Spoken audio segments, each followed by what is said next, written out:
welcome for Miss Bonnie Wright!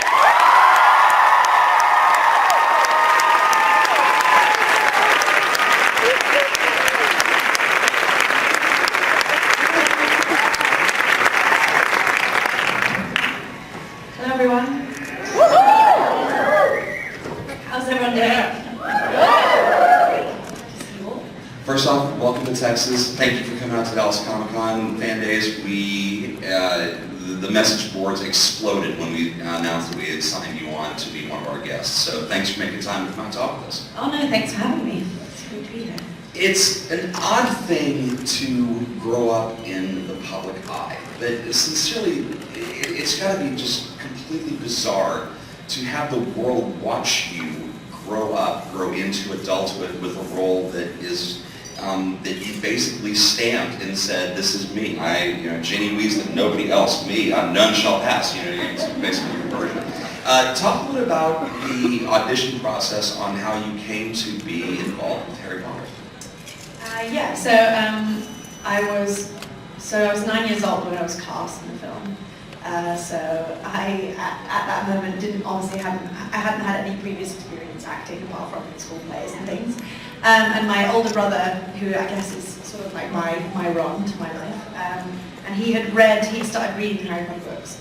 So he'd already become a fan of the books and obviously saw me as the younger sister, almost like his Ginny. And because we heard that they were doing auditions and they were going to make these books into films, he was like, "Oh, you should go and audition for the role of Ginny."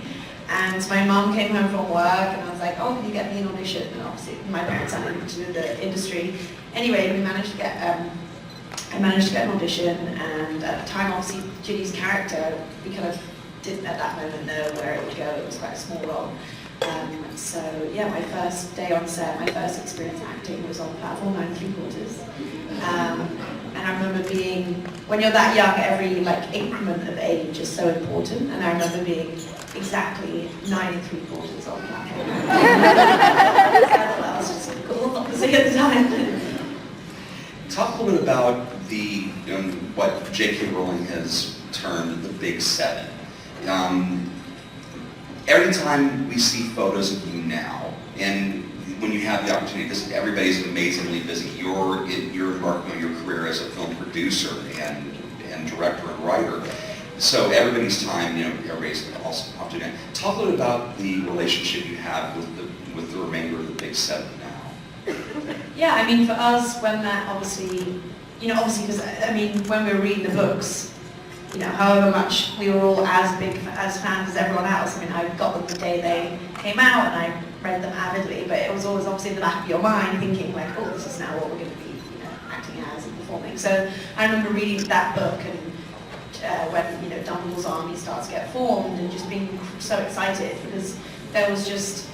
I think it really elevated the story because it wasn't just, it wasn't a tale of 3 people and their challenge as they were growing up. It was about the 7 of us, and obviously there's much more dark and light in there in terms of them being, in terms of having Draco's character and then Luna's character added a whole other sort of magical, amazing element to it.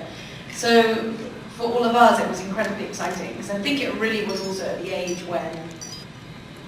It was at the age when acting as a profession and acting and the film world in terms of looking at our future was something that was becoming much more part of our sort of day-to-day thinking. We weren't just kids playing kids anymore. We were teenagers who were really thinking about our life and career, and it was a great moment because the minute the 7 started happening, challenges started coming up for us as performers, which was really fun to play.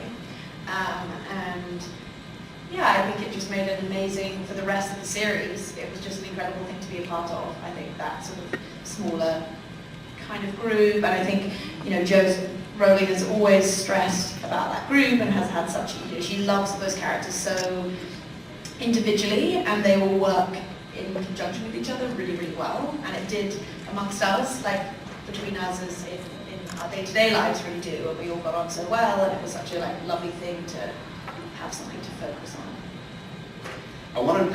We've got a ton of people with a lot of questions, and we're going to be going back and forth over here. If you do have a question, make sure you queue up behind the mics over here. I wanted to talk a little bit about, there's a film that you did 2 or 3 years called After the Fall. which is a gorgeous production, you know, global cast, and a really great thought experiment. Talk a little bit about your experiences working. Yeah, After the Dark.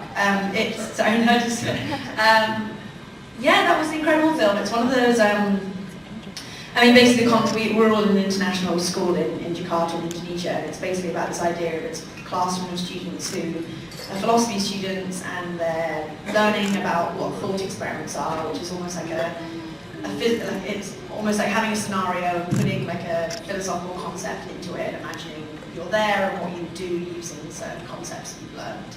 But in the film, we actually like physically go there, and the thought experiment is there's this basically apocalypse about to happen, and who's going to survive, and who do we choose?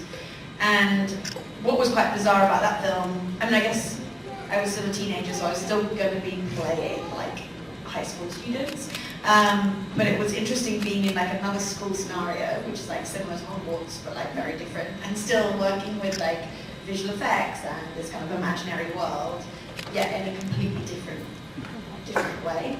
So, I mean, for me, that what it was exciting about that film was just playing a new character. I think for all of us, you know, finishing the Harry Potter series, most of us were just incredibly excited for the next chapter of our acting career and the next chapter of our life that would be like a challenge to play another role. So, I quite like that character. I mean, she had sort of elements of the character that I played with Gina in that film, also had sort of like little bits of Ginny in it, in the sense that she was quite ballsy, and she like stood up for everything, and she sort of went for it. And I think that's what I always loved about Ginny. I was such a tomboy as a kid, so I loved all those elements too. All right, we'll start over here. Hi. If you could be a part of any fandom besides Harry Potter, what would it be? I'm not as, maybe I need to do more watching of TV. I mean, to be something completely, I mean, I don't know enough about the anime series specifically, but to be something that is far from, like, my normal reality in Harry Potter, I think that would be the most furthest away. So I need some inspiration. If you guys have any anime characters I should look out for. Some generation. Yeah. Over here. Hi. First, thank you for coming to Dallas. Second, you always say, you know, the Weasleys really became a family, the actors became a family. As the youngest of 9 with 7 brothers myself, did you get tormented by them as the little sister on set, or were they more laid back? Oh no, they definitely had their fun. But the beauty of being the youngest, the little sister, is that also they're very protective, so that was the best part too. I mean, all the scenes in the Burrows, the Weasley house, were probably the most fun for sure. There was never like a moment, a dull moment. I mean, I think they probably allowed twice as much filming time because they knew that we would just sort of giggle our way through every scene. But yeah, I mean, they ran circles around me, and we as a family ran circles around other people, which was good. But I mean, it was the best. I mean, I think I really loved all those, like the first 2 films. I really loved to play. I mean, especially the second one, like the beginning scenes in the Burrows there, when Harry comes and I come down, and I've got that sort of, oh my god, it's him kind of face. And I remember just having so much fun then. That was the first time we'd been in the Weasley house together, and it set such an amazing tone with Julie Walters and Mark Williams, who played Mr. and Mrs. Weasley. They were just like the most bubbliest, fun people to be around, and I really looked up to Julie Walters when I was younger. So you know, they were protective and comedic at all times. Thank you. Right over here. Hi. If you could be any of the adult characters in Harry Potter, who would you be and why?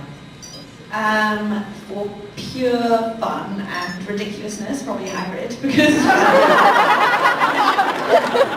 just used to say that, and people were like, what do you mean? I'm like, I want to stand on stilts and walk around. And then I was like, do you really want to wear a huge... I mean, there was a guy who, for the faraway shots, was this, I think he used to be I think he was a rugby player or something, a guy who, when they had the really faraway shots and they used perspective of us walking beside him, he'd be in this huge costume with these stilts and this ginormous head was all controlled by a remote control and his eyes blinking and stuff. I thought that was really cool. I always loved McGonagall. I think she was like the sort of, she was like that teacher you have at school that you really look up to and you want to be, but you're also terrified of her at the same time. And so I think she was, I loved that bit when she was a cat and she turned around to her. So I think McGonagall would be really cool. Probably one of the least amount of makeup as well, because, I mean, Coltrane had to, I mean, even... Yeah, hours. Yeah, it's ridiculous. Over here. Hi Bonnie, thank you again for coming. Which Harry Potter film would you say was the most difficult for you as an actor, and why? I would probably say, I mean, the last one in terms of the epilogue scene that we did, the 19 years later, was something so bizarre because I think at the same time as shooting that, I think, you know, going through all of our heads was like the ending, and it was that sort of weird sense of, like, we never thought it would come the end, but it was. So at the same time as that being the eventual sort of ending to these 10 years of my life, I was also having to play like a mother in their 30s that was just like so far from my reality at that moment and still at the moment. So that was a real challenge, I think. And I think, you know, there was so much, all the casting process that we did for the children was like really, really extensive. Dan and I sat in a room and they all came in at times and we sort of sat like we were a family around, you know, the dinner table kind of thing. And we really wanted to make sure that that dynamic between the children and us like felt real. So we spent a lot of time with them and sort of hanging out with them. And what was really bizarre, it was like back on that 9 3/4, the little girl who was playing, sort of the youngest, was, you know, I think she was like 10 or like nearly close to my age when I started. So it was just like bizarre full circle. So not only was there like the emotional strangeness of us finishing, there was also this challenge of playing this older role. So that was quite an intense week of filming. Thank you. Is there an easy way for you to describe the contrast between the different directors you worked in the series, from Chris Columbus to Alfonso Cuarón to David Yates at the end?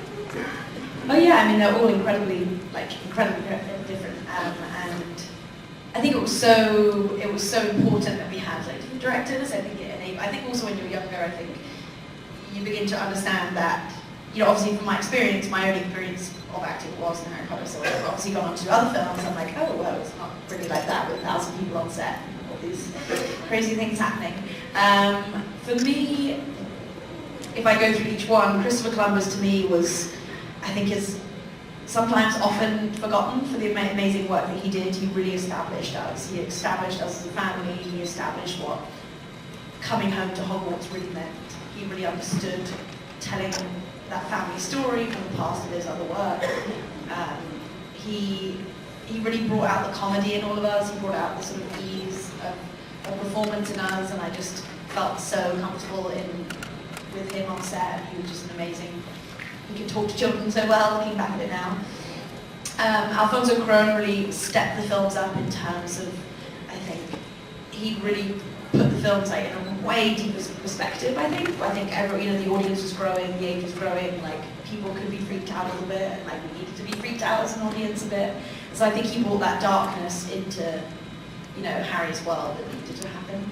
And he was a crazy guy to work with. His energy was sort of like really passionate, and you could, I think, it was the start of I was like beginning to fall in love with filmmaking as a whole, and he really like set that light in the sense that he just like would talk about a scene and just be like so passionate. He'd start like jumping on. There was a moment, I think, when he like jumped on someone's car and like practically broke it because he was so excited about a scene. And then Mike Newell was, you know, for me, he's, you know, an incredible, famous British director. He was, again, I think he brought back a bit of warmth, a bit of family. I think he brought back that layers of, obviously in that film it suddenly gets like global in the sense that all the, you know, different schools come to Hogwarts.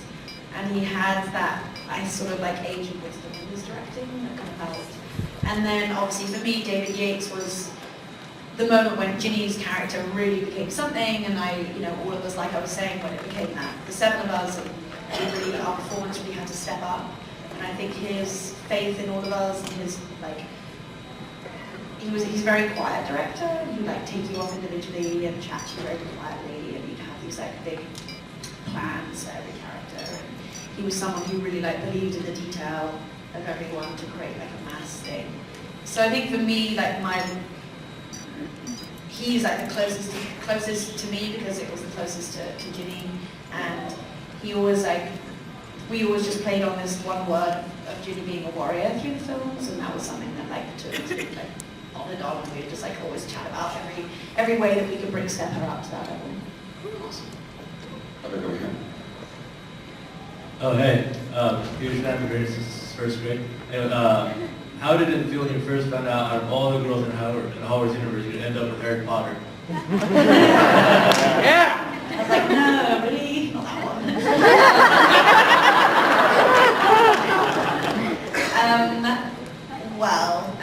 How do I feel? It's always so strange. I think it was always so weird when we were reading the books and we like knew we'd eventually be doing them, because I would be like a fan of the book, so I'm reading it as a fan and I'm excited to like see where everything goes, and at the same time like Ginny would pop up and it'd be like, you know, red lights flashing in my eyes. So it was bizarre. I mean, you know, we always, I think, you know, there was obviously always clues along the way that that would eventually happen. But it was still, I think it was still like a shock. I remember some friends reading like probably quicker than me and being like, oh my god, have you got to be whatever 500 and something? I'm like, no, what happened at that point?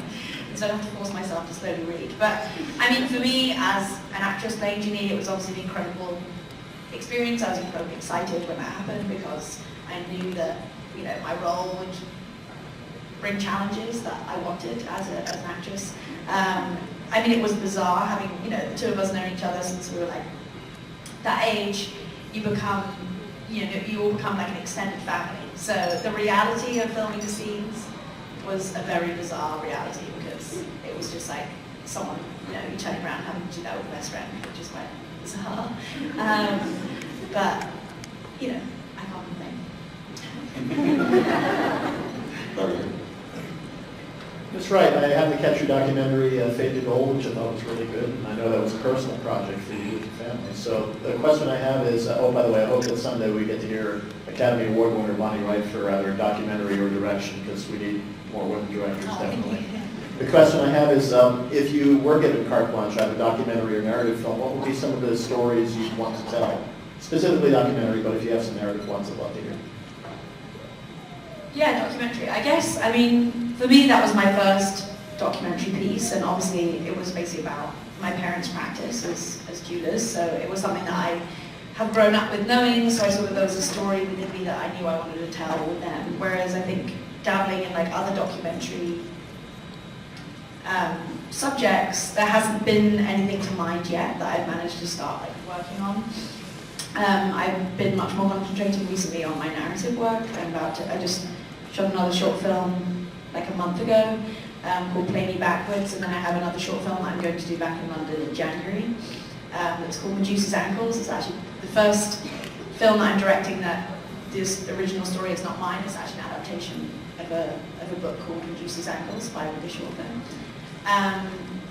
So I don't know, I mean, I'm still sort of figuring all the themes out. I mean, a recurring theme has kind of been sort of obsessed with landscapes, obsessed with like the physical space and how the physical space that you're in can often like take you out of yourself. Like the shift in a new space enables you to like see something inside yourself that maybe you hadn't seen before, or so that's kind of a recurring theme in my work. But I'm not sure in terms of documentary, other documentary things. I have to see. I don't know if you guys have seen Tom's documentary recently, or his TV show that he did about Comic-Cons and stuff. So we often like chat about things like that. He definitely has a lovely documentary, but you'll have to wait and see, I'm afraid. We look forward to it. Thanks. Right back over here.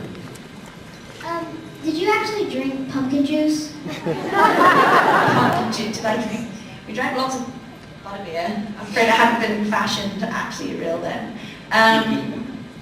Well, I mean, all of the props and all of the fantastical things look great on screen, but the reality of what they tasted like was not often as good. We had all the feasts in the Great Hall.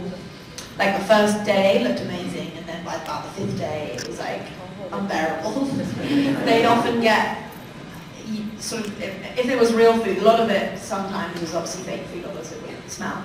But they would literally like paint like gloss paint over food to make it look shiny and steamy on the camera. And you'd often see like, obviously by the however many film we'd like slowly realise like don't eat the food, it's probably got paint on it, which is a bizarre thing. But and then you'd have like different kids that would come in to play, you know, the other students, and you'd be like, no, don't touch that. They'd be so like, oh my god.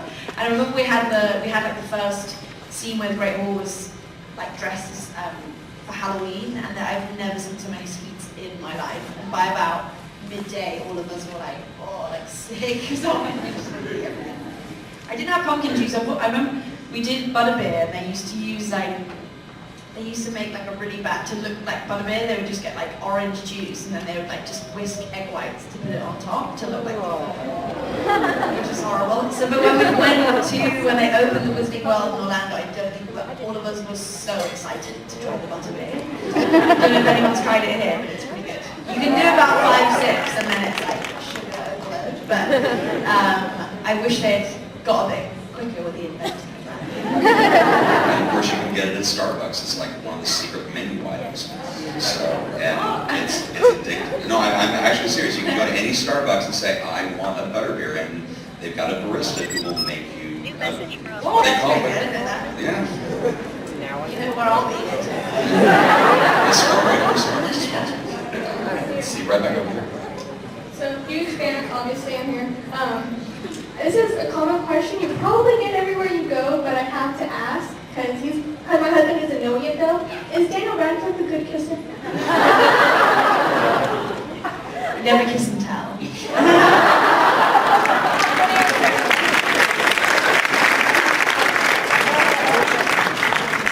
You can probably imagine. I don't know.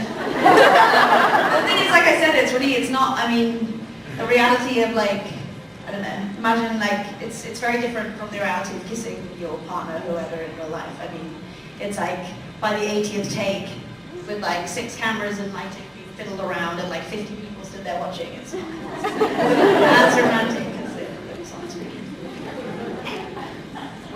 Right back over here. Hi, this is really exciting. Okay, so what are some souvenirs that you have from the Harry Potter set that you're allowed to take? Sorry, what was that? What are some souvenirs that you have from the Harry Potter set?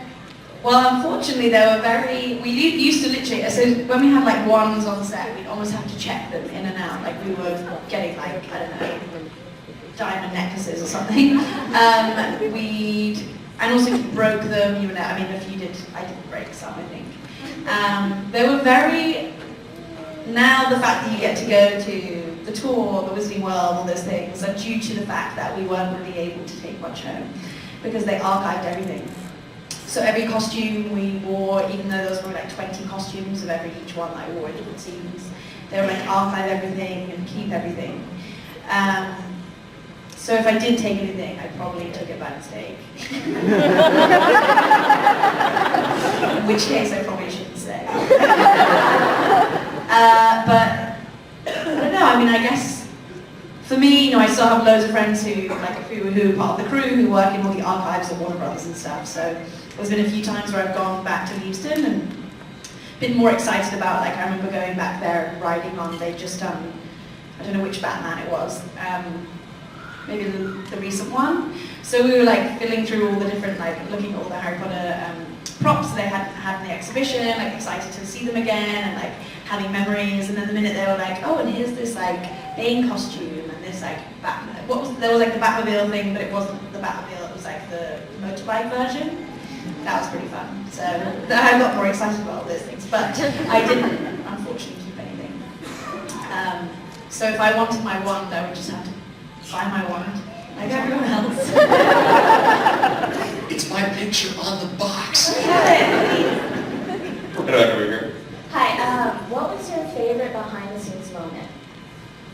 Oh, whoa, there were many, many moments.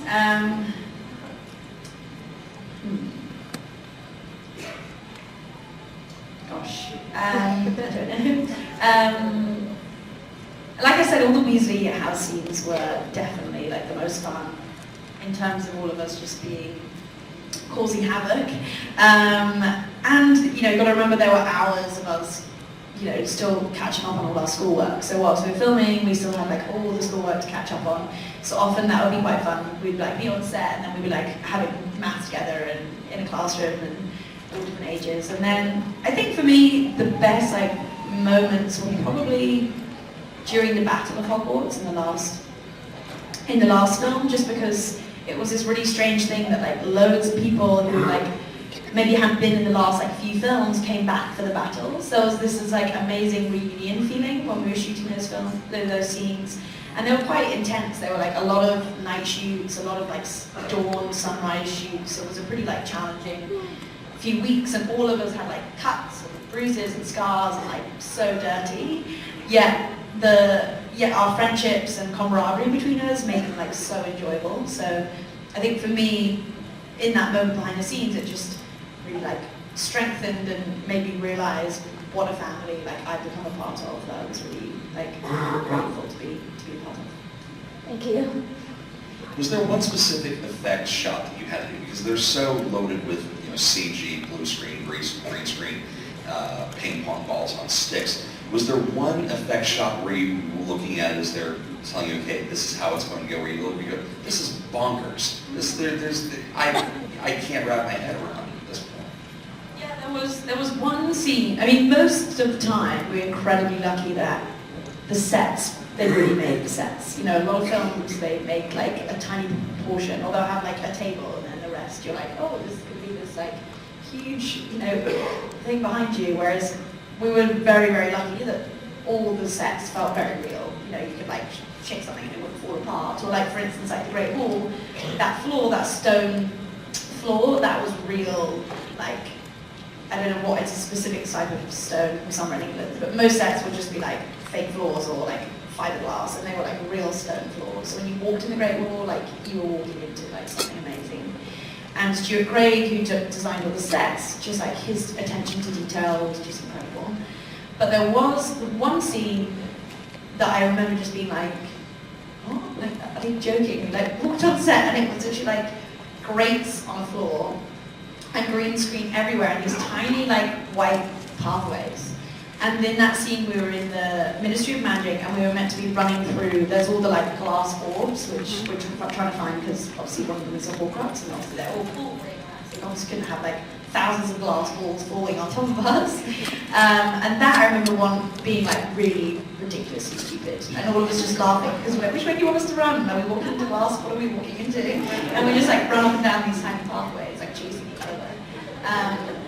Another scene that was Quidditch was also fun but quite painful to shoot. You would be like sat on a broomstick with basically like a bicycle seat on it and you'd be like strapped in, and there was this one that I had to do and I had to spin 360 degrees round. But obviously if you didn't like kind of like tense and hold yourself, like when you were on that bottom floor you would just like be like hanging off basically.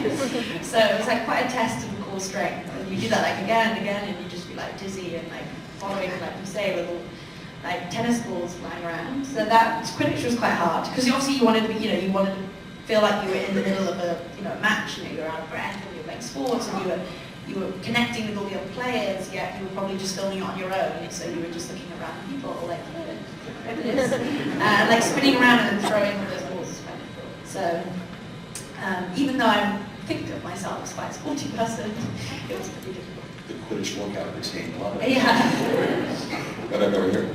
Hello.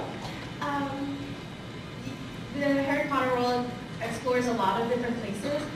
What would you say was your favorite on-site location? Like where was your favorite place to shoot? Yeah. Well, in the first few films, we did a lot more on location. I think they still hadn't like kind of established like, if we build this set, will it be a waste of money and we never get to see it again, or will this be like a set that stays forever? So the first few films, we did a lot more traveling around England. We went to sort of Gloucester Cathedral, we went to Lake Abbey, all these different places in England. They were quite fun because we were still quite young then, so it was almost like you were on a school camp together. So you'd all be like staying in a hotel, and we're like, oh, we're filming on location, again, probably like running havoc for everyone else apart from ourselves. But I loved Gloucester Cathedral. I think it was amazing being in like a some of that history, and we were like, we're on a film set that's managed to like lock down this entire like city almost and film.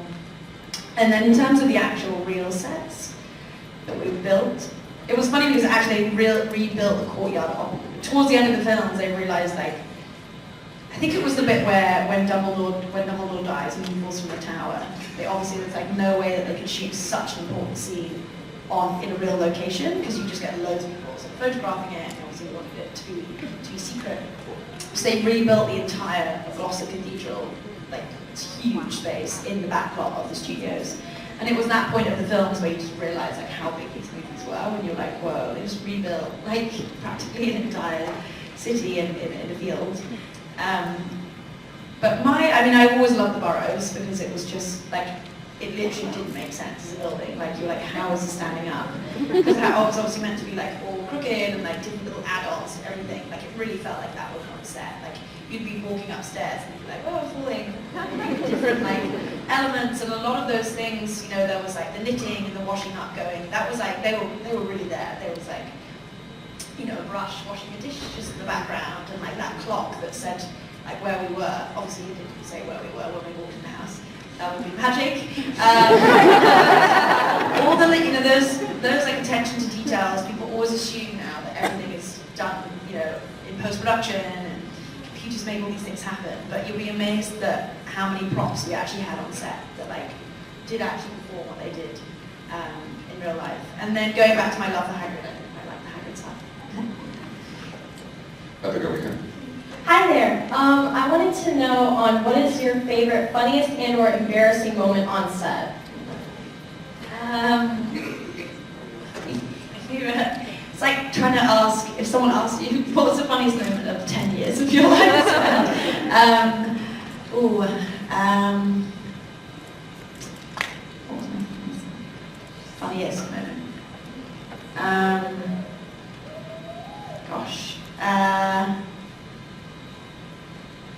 I remember once Diagon Alley was always really fun to hide in. So like the moment you were needed on set, you're like, which shop shall I run into and hide?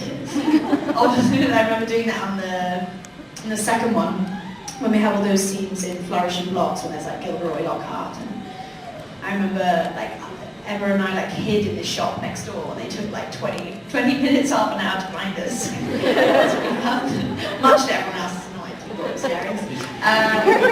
So often like, yeah, sets were, I mean, in terms of the freedom that we had as kids, that was already fun. They all were very, you know, they were never like overbearing in the sense of like, you know, they trusted us and they looked after us. I don't know why they trusted us. But yeah, I would say Diagon Alley when we hid that time. That was pretty fun. Thanks. I think over here. What was it like to be possessed by Tom Riddle in the second movie? Very scary. I really loved making that film. The Chamber of Secrets was like, I still remember it like really well, considering I must have been 11, I think. It was great because all the moments where they had a lot of the scenes they didn't, obviously, unfortunately lots of scenes always get cut when you get to the real edit of the movie, but I remember doing days and days of like, how can we show her possessed today? And it was like, what a weird, strange thing could she do today? So I just like run around every set that we had, filming all of these. Like, so on a film you usually have like the main unit and then you have a second unit. The second unit usually like picks up different things that the main unit didn't get to, or just like cutaway stuff. So I remember having like a week with Ginny in the diary, the second unit, and we just like filmed all these crazy things. Like there's a scene when there's all that blood written on the wall. We had this amazing thing where it was like I almost had like a pen built into my hand with like blood coming. It was like pumped up my hand on like almost like I was on a trip or something. And we did all these like crazy, you know, like different things. We like drew on the walls. There was a scene when I was like killing a chicken randomly. And, like, blood. It was just all these like ridiculous things that no wonder ended up on the cutting room floor because they were kind of crazy. Great gag reel though. Yeah, it's great. I wonder where that footage is. It was fun. I loved the Chamber of Secrets. The chamber itself was like such a cool set. It was huge, and it had that real like damp, dark feeling to it naturally. So I think, you know, often all of us as actors, we were so lucky when the set really felt as dark as it wanted to be. And that set like really felt dark, and I like lay on the floor for probably a month. And so that moment when I actually finally woke up was probably the most exciting day on that film. I still actually, Christian Coulson, who played Tom Riddle, even though we'd never actually like seen each other almost in the film, he was actually in my most recent film that I directed and wrote. He starred as the main guy in it, so we've actually come like full circle and like bring that up again. So, but I love that film, and I always, one of my favorite characters, I'm sure everyone loved, and that was Bodhi Myrtle as well. Right back over here. Hi, you mentioned that you're directing now. Is there anything that you learned from the 4 directors throughout the series that have helped you like now? Yeah, definitely. I mean, that 10 years of being on a film set was the beginning of my education in directing. It was probably the best. Like, I did go to film school, but it was probably the best film school as well. Being there, I was luckily a really curious kid. I always was like, oh, what does this button do? And like, why are you doing that? And I always have been quite like an observer, and I can often be quite quiet, and often the time I'm still here, I'm just watching you do something. So I learned a lot. I mean, the main thing I learned, which has been incredibly beneficial to me, is just that language that you have between a director and actor that is quite difficult to get to, because you're wanting your actor to embody the role that the writer has done, and you want them to like have their creative freedom, yet you also want your vision to come alive how you see it. And that balance is something that I learned so much from all of them individually, really, and how you like have that dialogue, and also how you have that dialogue with like varying ages of people. For instance, when the first film I directed, protagonist, the girl who played the character of Thea in my first film, she was 10, so I knew what that felt like to be talked to from a director being a child, so I could like draw upon that. And yet it was also quite strange the moment where I started, obviously, which had never happened for me in the other way around, being an actor, but suddenly like directing people who were much older than me and had like a lot more experience was kind of terrifying. I remember David Thewlis was in my first film as well. He plays Lupin in Harry Potter, and I remember being like really nervous to direct him. But I don't think all of it has informed my work as a director, like so much. Right back over here. What was it like to grow up with the cast? It was amazing. It was like having a giant family, extended family. It's kind of one of those things of, because almost that is my only reality, was growing up in that way, 10 years. It's something that I think for all of us, like only almost like managed to like make sense after we finished the films. We were in such a bubble when we were making them, and we sort of, you never looked past, like, it seemed like so far away, the ending of everything. So it was not until afterwards did I think really like realize the impact that that had made on my life, and was really realize how grateful I was to have been given that experience when I was that young. And I think, I couldn't ask for a better support network now. It's so exciting to like see what each of us are doing, what each of us are going on to do, and how different people evolve and they become, like, it's really beautiful to see people like becoming them when we were very much like almost one thing when we were filming it. Yeah, we all gone off on our own paths. So yeah, it was like one big extended family, and all of the crew that we made the films with, the camera team, the lighting, the catering, the drivers, all these people, they like, a lot of them often like work their way up in their industry and in their field, like whilst we're making the movies. It's amazing to see like someone who was like a camera trainee on the first film suddenly be like camera operating by the end. So not only was there all of the actors, but if you can imagine like thousands of other people behind all of the sets, like they were as much as part of that family as everyone else. Right back over here. What was your favorite spell? My favorite spell of Ginny's was Reducto, because it destroyed everything. It was like really explosive spell, which I quite liked. Just one word. As a fan of the books, before you landed the part and then reading them as they were getting published, Was there a plot point or a twist where you were looking at it going, I can't wait to film this, and you have like a 3-year lag time between when it's almost like getting an advance copy of the script? I mean, when I found out that Ginny started playing Quidditch, even though I didn't know what it was going to be like, I was really excited for that. I think there were also a lot of moments when we were reading the book that not only was I like really hyped about for performing, I was also just so excited to see how they were going to make that. I think a lot of the time, and that was the same when we were filming, like a lot of the days I obviously wouldn't be there, there'd be scenes that I wasn't in. So when the films came out, I was like so excited to see those little bits that I wasn't in.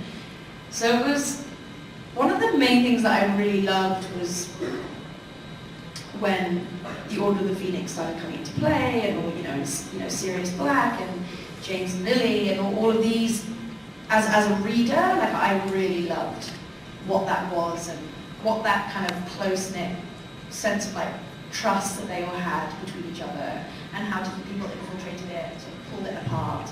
And for anyone loving Harry and sort of gunning for him, that is like suddenly he realizes his family is bigger than he ever thought, and bigger than he himself.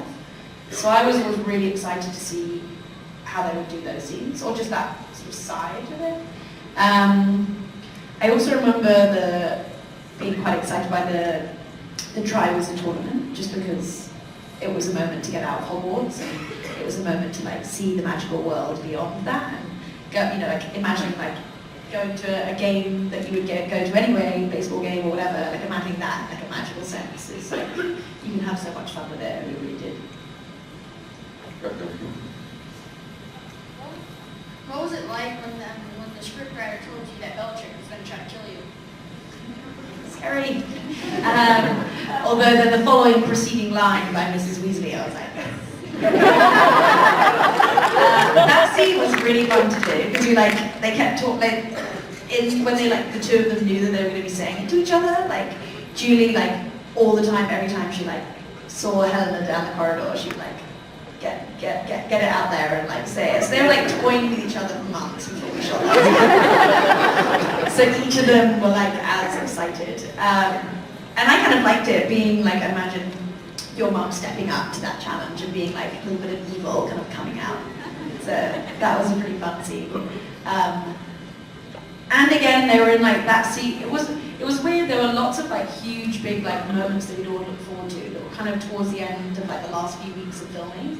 And there was a real sense of the end when we were filming, not only because half of Hogwarts was literally rubble, so there was a feeling of we literally almost destroyed everything anyway. We couldn't really go back and film, but it was a real sense of end coming. So there was all these great moments that that had come as this amazing climax that Joe had written. So it was those moments when we filmed them, and then that was we wrapped that scene. It would be a really sad moment, because it was all these last little bits of pure gold that we were getting to film. So how much I was excited for that scene, I was I never wanted to film it, because it was almost meaning that it was coming, an end was coming. Yeah. You have the final question, make it a good one. What do you think was the most upsetting death in Harry Potter?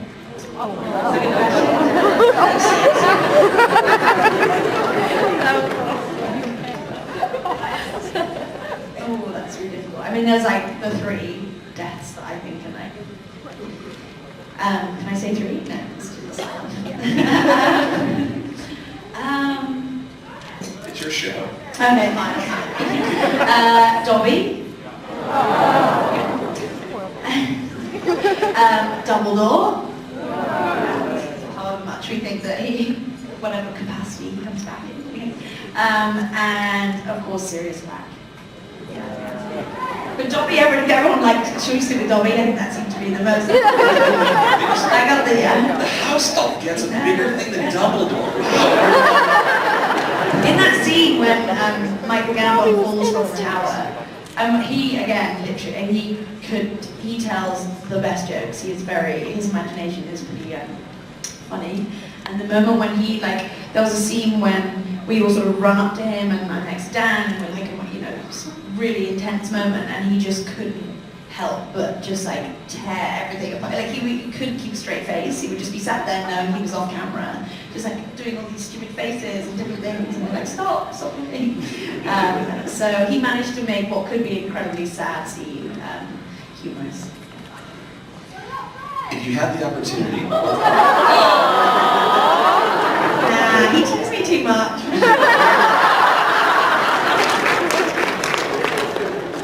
if you had the opportunity to go back in time to yourself at 9 3/4 years old and give yourself a piece of advice on what to do to get through the filming of the 8 films, what would you tell yourself at that point? Do you know what? I don't think I would say anything because the mystery and the unknown of it all was what made it so exciting. I think I was, you're really young, you have that innocence about you that's kind of really like that fearlessness that's kind of really special. And I think every year you go, the more you begin to overthink everything, the minute you begin to like see the bigger world beyond it. So I think the unknown was the best part of it all. And I think the unknown of the sense that like, I have no idea where my character was going to go. I have no idea where the scene was going to go. I have no idea who on that set would end up being like a huge part of my life. So I think nothing. Love that answer. Thank you very much for sharing your amazing career